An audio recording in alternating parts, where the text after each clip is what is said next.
Buongiorno, fabulous people! Welcome back to my channel! I am excited to have you all here with me today yet for another very important, informative video on Italy. Today, you and I are going to be talking about how to spot or how to tell you're in a tourist trap restaurant in Italy. For all of you who are new to my channel, welcome guys! You're definitely in the right place because this channel is all about Italy and getting you ready for the trip of your lifetime. Everything from top 5 tiramisu places to 5 top gelato places to what not to wear in Italy, how to save money while traveling Italy, and much more. Guys, I have so much good stuff for you here, so you do not need to go anywhere else. It's already all here on this channel.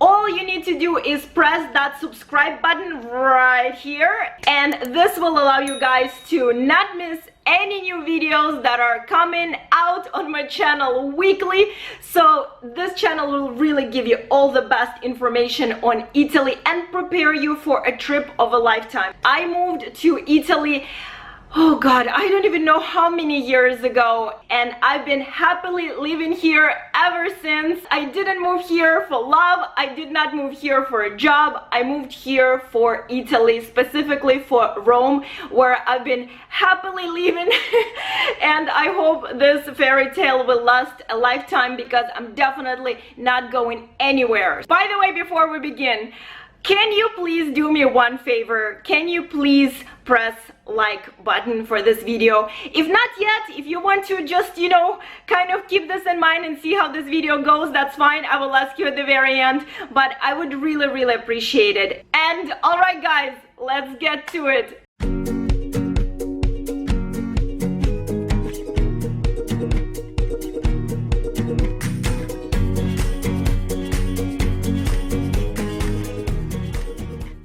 So let's get to the tip number 1. Most touristy trap restaurants are going to have menus outside in many different languages. If you see a restaurant and you walk to that restaurant and you see menus in Russian, French, Spanish, those are definitely not authentic Italian restaurants. Those are the restaurants that literally cater to tourists, and therefore the price will be super high at those restaurants, and unfortunately the quality of the food is going to be super low. So if you walk up to the restaurant and you see menus in all the languages with those little flags attached to every country, you know, French flag, Spanish flag, Russian flag, guys, it's a no-no. Definitely right away a tourist trap. The same should be when you walk in and when they give you the menu. It's okay for places to have a menu in English because obviously there are so many people who come to Italy every year and most people do speak English, so it's okay if they ask you if you would like your menu in Italian or English, but there should be definitely more Italian menus going around than English. Just kind of giving you a heads up, guys. But if they start offering it to you in French and Spanish and German and Russian, guys, it's a no-no. Just thank them kindly and walk out of that establishment right away. Another thing that is important to point out is that in a real authentic Italian restaurant, most of the time menus will be written by hand. If you walk in and that restaurant has a menu written by hand, it's a very good sign, guys. That means that that menu changes according to the season. And the reason why it's important is because Italians are very big on eating seasonal. They will not eat the same vegetables and fruits year-round. We don't have Whole Foods here in Italy where year-round you can go and find any vegetable or fruit you desire. Here in Italy, people do believe that you have to eat fruits and vegetables that are only in season because it's the best for your health. If you see the menu that is written by hand in the restaurant, that means that that menu changes every few months according to the season, and therefore the chef uses all the freshest finest ingredients to prepare things that are truly in season for you. So that's a great sign that you're in for a treat, guys. All right, guys, this one I talk about so often, and people just still doing the same thing over and over again, and I'm going to remind you guys again about this. And please, if you have any relatives or friends or colleagues or anyone you know who is going to Italy, please have them watch this video, because I do not want for them to make the same mistakes that so many people do when they come to Italy. Guys, please do not eat near major attractions. Do not eat in piazzas. Do not eat near important landmarks. For example, here in Rome, I definitely don't advise you to eat in Piazza Navona, or for your restaurant to have views of Trevi fountains. Guys, those restaurants have to charge you a lot because their rent costs a lot, and because they do rely not on repeated customers but on a high turnover of tourists. So the quality of food in those places are going to be so low. It's a guarantee, guys. Don't even do the Russian bullet. It's right away, guys. You're sitting at the table, just be prepared. You're going to be paying a lot. But the saddest part about all this is that your food is going to be just so mediocre. So you guys just will be paying literally for sitting and looking at the Colosseum or looking at the fountains at Piazza Navona, but you will not be paying for good food, and you will be disappointed, and then you will be saying that Italy or Rome does not have good food. And we do, guys, we do. You just need to avoid those touristy traps. Just step away into those small tiny streets and you will find so many amazing cute little restaurants where you guys will be able to have a meal of your lifetime with all the locals. And when they will bring you the bill, you guys will be amazed of how actually inexpensive it is to have a high quality authentic Italian meal. I promise you guys, just don't do it, just don't do it, just don't do it, please don't do it. Promise to me, you promised to me not to do it.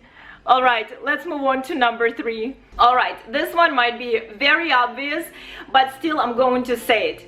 If you're walking past the restaurants, and a lot of times they're actually in a row, there are many of them in the same street, and you have people standing there outside of the restaurants calling you guys, calling you and asking you literally, and I wouldn't even say asking, I would say more like begging to come into their establishment for a drink or for lunch or for dinner.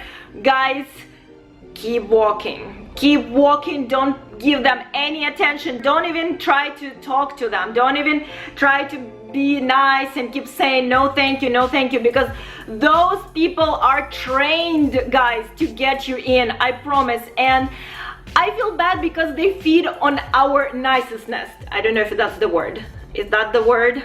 I'm forgetting my English. But they know that people from Canada, US are usually very nice, and we tend to give in, especially if a little bit of Italian pressure applied and we are not sure where we want to have a drink or eat. So we are really easy targets, guys. We are here in Italy. So just keep walking and don't pay them any attention. Trust me, a good, really good quality Italian establishment, they will not be there outside asking you to walk in. Trust me, they already have a repeated clientele, and they of course will be more than happy to have you, but they have no reason to be standing outside and calling you in. Now this might be hard to do, but I'm still going to mention this one because this one helped me a lot at the beginning when I just moved in here and was trying to figure out to navigate my way through all the restaurants here.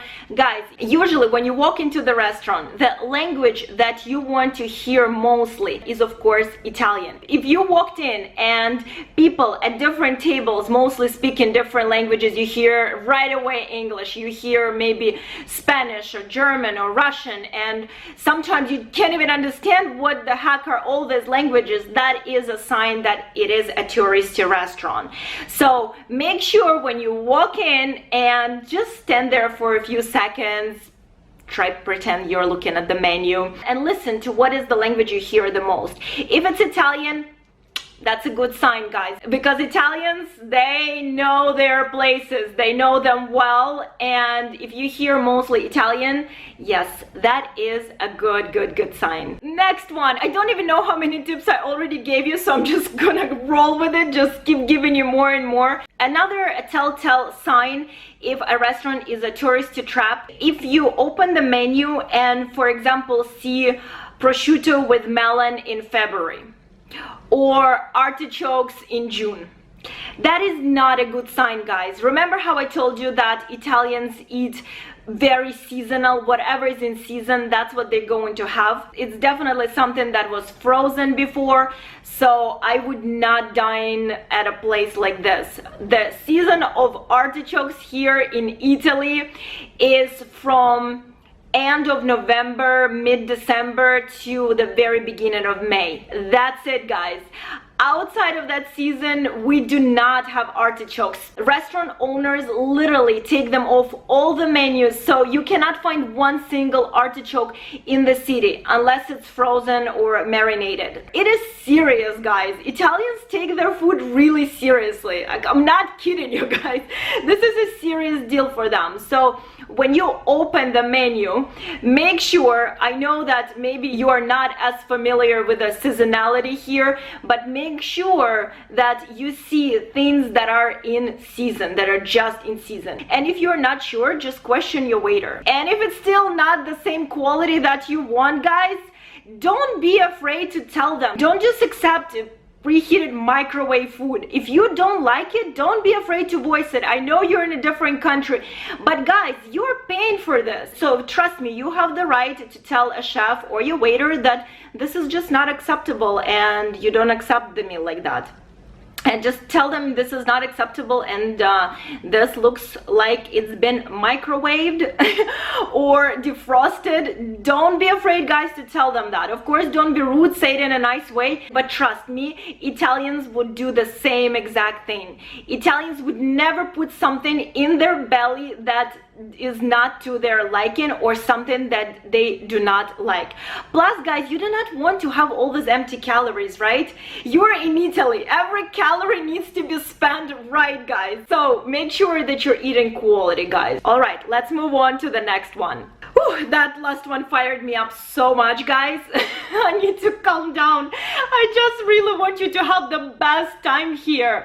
All right, guys. So the next one is plated foods on display. So you know, you walk past a few restaurants here in Rome, for example, and you literally see plates of fake food on the display. Oh, it looks so bad. It looks so bad. I don't know who would ever want to eat there or who would ever think it's a good idea to eat there. But guys, definitely, if you've done this before, for sure not making fun of you, just letting you know, please, if you see fake food on display, don't even give this place a second look. Don't even give this place a second chance. Just keep walking. All right, let's get to the next one. So guys, you know that Italians have a very different hours of the day for food consumption. Italians always eat late, guys. We just love to eat late, and I like how I say we, you know, I'm already part of Italy, so let me just associate myself with the Italians for a second. And yeah, Italians eat very late. When I moved from the US to Italy, it was bizarre for me to have a dinner at 10, sometimes even at 11 o'clock. But after many years of living here now, guys, it's not unusual for me to dine at 11 at night or 11:30. I don't know how we do it here, guys. We just do it. We just do it and it works.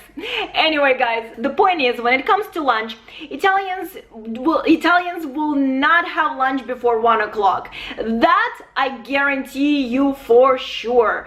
You will not see Italian eating lunch earlier than 1. The same goes for dinner. You will not see any Italian having dinner before 8 o'clock.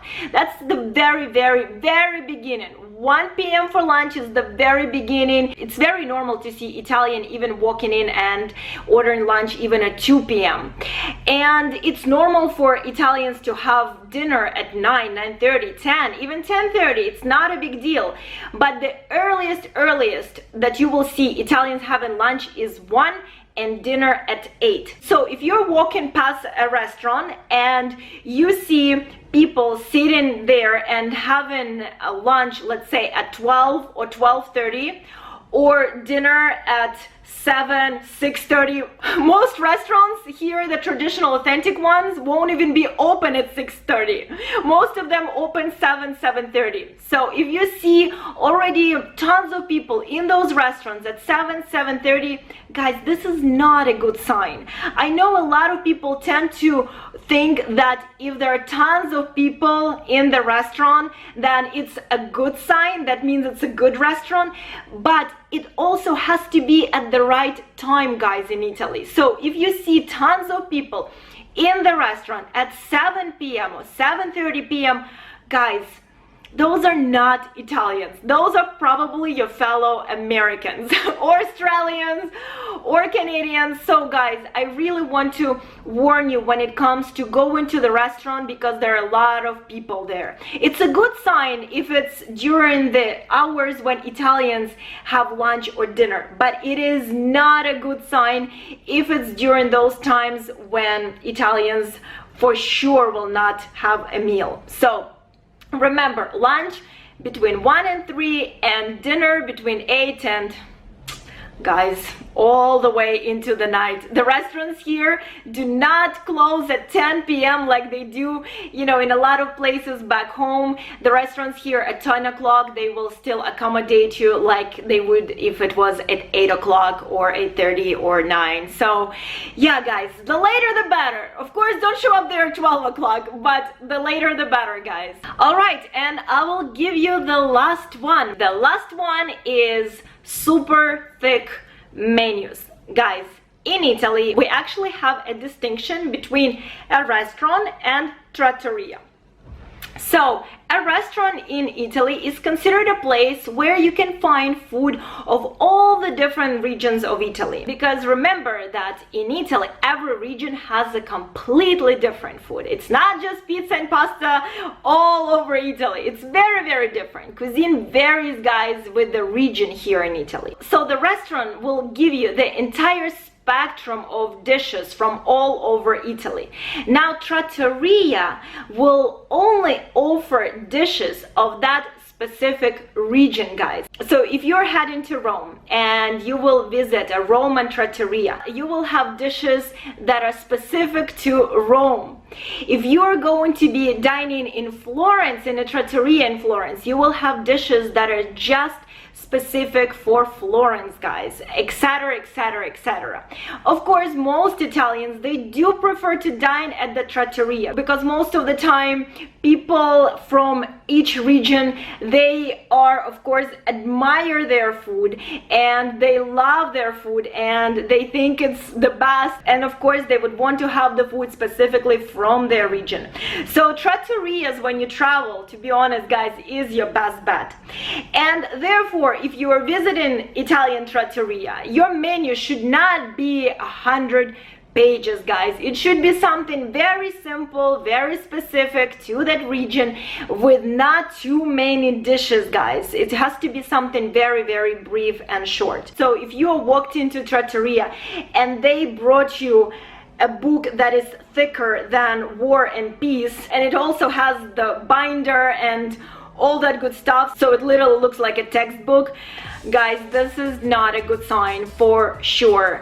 A menu, a real menu in Italy, has to be very brief, very specific, very niched. So if it's anything but that, not a good sign.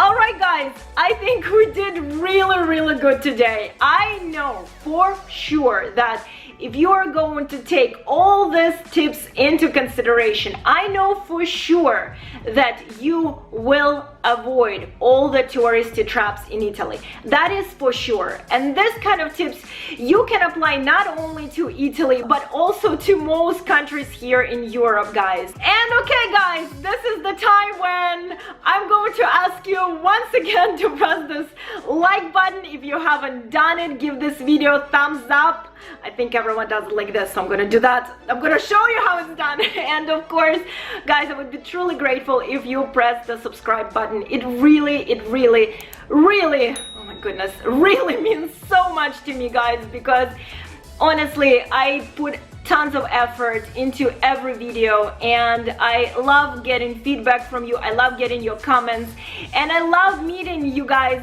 Just yesterday I was in one of my favorite tiramisu places and a couple walked in and a girl there, I want to give her a shout out. She literally said, oh my god, Anastasia, I watch all of your videos. Thank you so much for all the tips. We went to Sperlonga for a day from Rome and we had absolutely the best time, and we went to every single gelato place that was on your list. Thank you so much. And that just put the biggest smile on my face, because I really do make these videos for you guys to have the best time in Italy. Really, the time of your life, the most memorable time, something that you will take from Italy and bring with you back home and put it in your heart and remember forever, and tell all your friends and family how incredible this country is. Because to me, Italy means really the world, and Rome is truly the biggest love of my life, and I just hope you guys come here and just have a blast. All right, until the next time, my fabulous people.